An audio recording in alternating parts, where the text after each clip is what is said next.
Hi நண்பர்களே, எல்லோரும் நல்லா இருக்கீங்களா? நான் ரொம்ப நல்லா இருக்கேன். இன்றைக்கி வந்து என்னோடய கிச்சன் டூர் அண்ட் என்னோடய kitchen draw maintenance tips video போடலான்னு இருக்கேன். இது நான் ஏன் போடுறேன் அப்படின்னா, 1 வீக்கில் நான் இந்த வீடை காலி பண்ணுறேன். எனக்கு இந்த வீடு ரொம்ப பிடிக்கும். நான் இந்த வீடை மிஸ் பண்ணும் போதெல்லாம் இந்த வீடியோவை எடுத்து பார்த்துக்கணும் அப்படின்றதுக்காக தான் இதை போடுறேன். உங்களுக்கு இதில் ஏதாவது உங்களுக்கு பிடிச்சிருந்து உங்களுக்கு வீட்டில் யூஸ் பண்ண முடியும்னா இதிலேருந்து டிப்ஸ் எடுத்து நீங்கள் யூஸ் பண்ணிக்கோங்க. இப்படி தான் என் கிச்சனுக்கு என்டர் ஆகணும். என்னோடய கிச்சன் ஒரு சின்ன கிச்சன். ஃபஸ்ட்டு எடுத்தோடனே வந்து லெஃப்ட் ஹேண்ட் சைடில் சிங்க் இருக்குது. அதுக்கப்புறம் நான் கழுவின பாத்திரத்தை இந்த டப்பில் எடுத்து வைப்பேன். அப்புறம் என்னோடய ஸ்டவ் இருக்கும் இந்த சைடில். அதர் சைடில் நான் வந்து மிக்சி வச்சுருக்கேன். அப்புறம் அந்த மல்டிபிள் ஸ்டாண்ட் வெஜிடபிள் ஹோல்டர் வச்சுருக்கேன். அப்புறம் ஃபஸ்ட்டு எடுத்தோன்னே கேன் வச்சுருக்கேன். அதுக்கு மேலே நான் வந்து அந்த வெஜிடபிள் ஷாப்பர் வாங்கினேன். ஆனால் யூஸ் பண்ணுறது இல்லை, அது வைக்க இடம் இல்லாதனால நான் அதுக்கு மேலே வச்சுருக்கேன். அதுக்கு பின்னாடி வந்து என்னோடய ஆயில் ஜாடி, ஹனி அதெல்லாம் வச்சுருக்கேன்.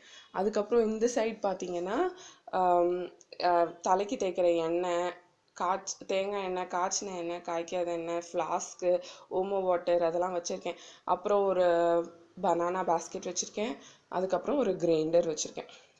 கிரைண்டரை வந்து இடம் இல்லாதனால நான் இது மாதிரி வச்சுருக்கேன். ஸோ இதுதான் என்னோடய கிச்சன். அதுக்கப்புறம் மேலே பார்த்தீங்கன்னா இதில் ஆக்சுவலாக இதில் சொல்லப்போனால் எனக்கு அஞ்சரை பெட்டி வைக்கிறதுக்கு இடம் இல்லாதனால நான் இந்த ஸ்டாண்ட்லேயே மேலே வச்சுருக்கேன். இது மாதிரி வச்சுருக்கேன். இங்கே வந்து ஆனியன், கார்லிக் வைப்பேன், டொமேட்டோஸ் வைப்பேன், தேங்காய் வைப்பேன். என்னெல்லாம் எனக்கு இடம் இல்லாமல் இருக்கோ அதெல்லாத்தையும் நான் இங்கே வச்சுருவேன். நெக்ஸ்ட்டு ரோவில் பார்த்தோன்னா ஃபஸ்ட்டு வந்து கீ வச்சுருக்கேன். கீக்கு பின்னாடி வந்து தேங்காய் எண்ணெய் வச்சுருக்கேன். கீயும் ஹோம்மேட் கீ தான், தேங்காய் எண்ணெயும் ஹோம்மேட் தேங்காய் எண்ணெய் தான் ஃபார் குக்கிங்.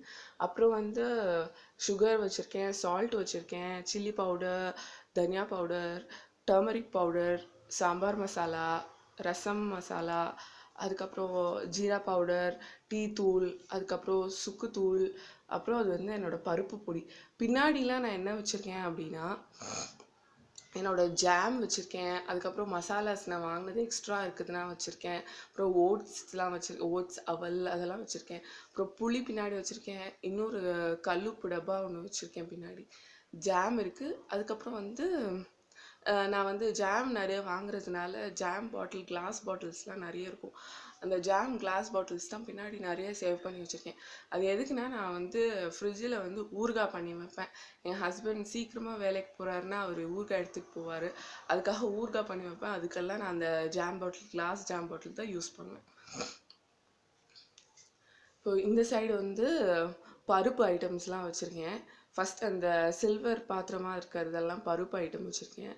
அப்புறம் இது வந்து அந்த ஃப்ரண்ட்டில் இருக்கிறது என் பையன் ஏதாவது ஸ்நாக்ஸ் கொடுக்கறதுக்காக உள்ள ஒரு ப்ளூ பவுல். அதுக்கப்புறம் கோதுமை மாவு நான் வந்து சப்பாத்தி ரோல் பண்ணும்போது அதை டஸ்ட் பண்ணுறதுக்காக தனியாக கோதுமை மாவு தனியாக வச்சுருக்கேன். மேலே இருக்க ரெட் கலர் பாக்ஸ் வந்து என்னோடய குக்கர் வெயிட் எல்லாம் வைக்கிறதுக்கு வச்சுருக்கேன். இது என்னோடய கோதுமை மாவு டப்பா. பக்கத்தில் உள்ளது வந்து நான் மில்லட்ஸ்லாம் போட்டு வச்சுருப்பேன். மில்லட்ஸ் சில சமயம் பெசிபெல்லா வாத்லாம் செய்யறதுக்கு, இல்லை இட்லி தோசை அரைக்கும் போது அதோடு நான் எப்போவுமே சேர்த்து போட்டு அரைப்பேன். ஸோ அதுக்காக வச்சுருப்பேன். நான் 1 வீக்கில் வீடு காலி பண்ணுறதுனால நான் ஆல்மோஸ்ட் எல்லா ஐட்டமும் காலி பண்ணணும் அப்படின்றதுக்காக அதை காலி பண்ணி காலியாக வச்சுருக்கேன். இந்த பக்கத்தில் ஒரு கவரில் வந்து பாதாம், முந்திரி அதெல்லாம் வச்சுருக்கேன். இந்த பக்கெட்டில் வந்து எக்ஸ்ட்ரா வாங்குகிற மளிகை சாமான் வந்து போட்டு வச்சுருப்பேன். இது வந்து இந்த சிரட்டை என்னடா வச்சுருக்கேன், கோகனட் ஷெல் எதுக்கு வச்சுருக்கேன் அப்படின்னு பார்ப்பீங்க. இது வந்து நான் புட்டு செய்வேன். இதில் தான் சிரட்டை புட்டுன்னு எங்கள் ஊரில் செய்வாங்க, கன்னியாகுமரி பக்கத்தில். இதை நான் வீட்லேயே இந்த புட்டு மேக்கரமே பண்ணி வீட்லேயே ஒரு சாட்டர்டே, சண்டே, அதாவது இன்றைக்கி நான் வந்து இதில் தான் புட்டு பண்ண போகிறேன் இன்றைக்கி. ஸோ இது வந்து வீட்லேயே பண்ணி புட்டு பண்ணுவோம். நல்லாயிருக்கும், பார்க்குறதுக்கு நல்லாயிருக்கும். அதனால் இதையும் வச்சுருக்கேன். மேலே திருப்பி அந்த பாதாம், பிஸ்தா எல்லாம் வச்சுருக்கேன்.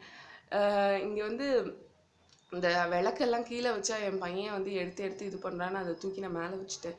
இதெல்லாம் சும்மா எக்ஸ்ட்ரா டப்பாஸ் தான். மாவு ஏதாவது அரைக்கணும் அப்படின்னா எக்ஸ்ட்ரா இருக்குன்னா இது மாதிரி மாற்றி போட்டுப்பேன். சப்பாத்தி மாவு பிசைறதுல நிறைய இருந்தால் அந்த ரெட் கலர் டப்பாவில் போட்டுப்பேன்.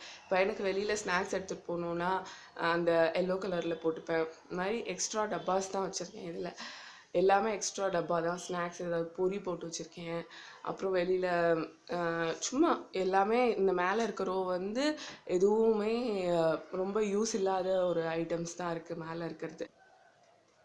இப்போது என்னோடய கிச்சன் ட்ராவில் கீழே உள்ள ட்ரா காட்டிகிட்ருக்கேன். நான் வந்து இதில் தான் எப்போவுமே பிளேட்ஸு, டம்ளர்ஸ், சின்ன பவுலு, அப்புறம் பெரிய பெரிய பிளேட், ரிலேட்டிவ்ஸ் வந்தால் யூஸ் பண்ணுற பெரிய பிளேட்டு, அப்புறம் விளிம்புள்ள தட்டு எல்லாமே இதில் தான் வச்சுருப்பேன். இதில் வந்து நீங்கள் பார்த்தீங்கன்னா என்னோடய ட்ராவில் எந்த ஒரு ரஸ்ட்டுமே இருக்காது. நான் வந்து இந்த வீட்டில் 3 கல்யாணம் ஆனதுலேருந்து இருக்கேன். 3.5 வருஷமாக இந்த வீட்டில் இருக்கேன். 3.5 வருஷமாக எல்லா ஐட்டம்ஸையும் யூஸ் பண்ணிகிட்ருக்கோம். ஆனால் ஒரு ரஸ்ட் இருக்காது. அதுக்கு ஏன்னா நான் வந்து பாத்திரத்தை இங்கே கழுவிட்டு இந்த டப்பில் காய வைப்பேன். எப்படி காய வைப்பேன்னா எல்லா ஐட்டமையும் ஸ்லாண்டிங்காக வைப்பேன். ஸோ வந்து நிற்க வைக்கிற முடிஞ்ச அளவுக்கு நிற்க வைக்கிற மாதிரி வைப்பேன்.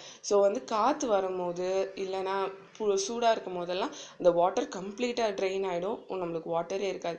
நான் ஏன் டப் யூஸ் பண்ணுறேன் அப்படின்னா, நம்ம நார்மலாக வந்து ட்ரையிங் ட்ரேஸ் எல்லாம் யூஸ் பண்ணோன்னா அது போரஸாக கீழே வந்து ஓட்டை ஓட்டையாக இருக்கும். நம்ம கழுவுற தண்ணியெல்லாம் கீழே வந்துட்டு அப்புறம் அதை க்ளீன் பண்ணணும் அப்படின்றதுக்காக. இது டப்புனா அந்த டப்புக்குள்ளேயே தண்ணி நிற்கும். அதுவும் ரொம்ப வெயிலாக இருந்தால் அந்த டப்புக்குள்ளே இருக்க தண்ணி கூட ட்ரை ஆகிற அளவுக்கு கூட வெயில் இருந்துச்சுன்னா அந்த டப்பில் கூட தண்ணி இருக்காது. ஸோ அது மாதிரி இருக்கும். ஸோ இது கம்ப்ளீட்டாக நான் ட்ரெயின் பண்ணதுக்கப்புறம் தான் வந்து இதில் நான் என்னோடய ட்ராஸில் வந்து அடுக்குவேன். நான் வந்து ட்ரெயின் பண்ணுறதுக்கு இன்னொரு வழியெல்லாம் என்னதுன்னு நான் சொல்கிறேன். இப்போ வந்து நார்மலாக நான் கிச்சனுக்குள்ளேயே தான் வைப்பேன். எனக்கு கிச்சன் ஜன்னல் திறந்துருக்கும். அதனால் அந்த காற்றுல ட்ரெயின் ஆகிடும். இப்போ நான் இன்றைக்கி நைட்டு ஊருக்கு போகிறேன். நைட் சாப்பிட்ட பாத்திரம்லாம் கழுவிருக்கேன். அதை காய வச்சுட்டு எடுத்து வைக்கணும் அப்படின்னா நான் என்ன பண்ணுவேன்னா ஃபேனுக்கு அடியில் வச்சுருவேன் என்னோடய பாத்திரம் எல்லாம். அது ஒரு சீக்கிரமாக ஒரு ஏன்னா காற்று போகிறதுனால தண்ணி சீக்கிரமாக ட்ரெயின் ஆகிடும். அதுக்கப்புறம் ஒரு 1/2 ஹவரில் எடுத்து உள்ளே வச்சுருவேன் நான். அப்படி இல்லை ரிலேட்டிவ்ஸ்லாம் வந்திருக்காங்க, எனக்கு பாத்திரம் நிறைய விழுது, டப்பில் இடம் இல்லை அப்படின்னா என்ன பண்ணுவேன்னா இந்த டப்பை வந்து வெளியில் வெயில் இருக்கிற இடத்துக்கு எடுத்துகிட்டு போய் அப்படியே வந்து வெயில் இருக்கிற இடத்துல வந்து அப்படியே வச்சிட்டாலே போதும். அந்த சன் வந்து தண்ணியெல்லாம் ட்ரை பண்ணிடும். அதுக்கப்புறம் அப்படியே எடுத்துகிட்டு வந்து உள்ளே அடுக்கிக்கலாம். இன்னொரு மெத்தட் என்னதுன்னா வெளியில் எடுத்துகிட்டு போயிட்டு வெயில் இருக்கிற இடத்துல பாத்திரத்தெல்லாம் வெளியில் எடுத்து காய வச்சிடலாம். அப்படி காய வச்சு திருப்பி எடுத்துகிட்டு வந்து கூட நம்ம வந்து கிச்சன் ட்ராவில் வச்சிடலாம். இப்படி வைக்கும் போது என்ன ஆகுதுன்னா நம்மளுக்கு ரஸ்ட்டு எதுவுமே வர்றது கிடையாது. தண்ணி வந்து அதிகமாக இருக்கும் போது தான் பாத்திரத்துலலாம் காக்ரோச்லாம் நிறைய வரும். எனக்கு காக்ரோச் இல்லவே இல்லைன்னு நான் சொல்ல மாட்டேன். காக்ரோச் இருக்குது, ஆனால் ரொம்ப கம்மியாக தான் இருக்குது. ரொம்ப அதிகமாக நான் ரொம்ப எந்த ரிப்பலன்ஸும் ரொம்ப யூஸ் பண்ணுறது கிடையாது. அதனால் அப்படி போகும்போது காக்ரோச் வந்து எனக்கு கம்மியாக தான் இருக்குது. நான் உங்களுக்கு நெக்ஸ்ட்டு ட்ராவை ஓப்பன் இந்த நெக்ஸ்ட்டு ட்ராவில் வந்து ஸ்பூன்ஸு, ஃபில்டர்ஸு, இடியாப்பம் புளியிறது, அப்புறம் நான் சர்விங் டிஷ்ஷஸ்ஸு அதெல்லாம் வச்சுருக்கிறேன். இதுவும் அதே மாதிரி தான். எப்போவுமே கம்ப்ளீட்டாக எல்லாமே ட்ரை பண்ணிவிட்டு எடுத்து வைப்பேன். அதனால் எந்த துருவோ எதுவும் கிடையாது. மேபி நாங்கள் வீடு ஷிஃப்ட் ஆகும்போது ஓனர் பார்த்தா ரொம்ப சந்தோஷப்படுவாங்க. வீடை நாங்கள் கொடுத்த மாதிரியே நீங்கள் திருப்பி கொடுத்துருக்கீங்க அப்படின்னு சொல்லுவாங்க நான் நினைக்கிறேன். இதில் பார்த்தீங்கன்னா நான் சப்பாத்தி இந்த இது 3rd ட்ரா ஓப்பன் பண்ணியிருக்கேன். இதில் சப்பாத்தி மாவு பிசைகிறது, அப்புறம் நான்ஸ்டிக் ஆப்பக்கல், அதுக்கப்புறம் நான்ஸ்டிக்கில் தோசை தாவா, ஸ்பேனு, ஒரு வா வானல், சீனி சட்டி எதுனாலும் சொல்லலாம், அதெல்லாம் வச்சுருக்கேன். இதுவும் ட்ரையாக தான் இருக்கும். இந்த 3 ட்ரா தான் என்கிட்ட இருக்குது. ஓகே ஃப்ரெண்ட்ஸ், நான் என்னோடய கிச்சன் டூர் உங்களுக்கு பிடிச்சிருக்கும்னு நினைக்கிறேன். நீங்கள் வந்து உங்களுக்கு பிடிச்சிருந்து இந்த 1 வீக்குள்ளே எனக்கு கமெண்ட் பண்ணிங்கன்னா நான் உங்களுக்கு வேறு ஏதாவது டீட்டெயில்டாக ஏதாவது காட்டணும் அப்படின்னு சொன்னீங்கன்னா கூட நான் காட்டுறேன். தேங்க்யூ. உங்களுக்கு பிடிச்சிருக்கும்னு நினைக்கிறேன். பிடிச்சிருந்தால் லைக் பண்ணுங்கள், ஷேர் பண்ணுங்கள், கமெண்ட் பண்ணுங்கள், சப்ஸ்கிரைப் பண்ணுங்கள். தேங்க்யூ. பாய்.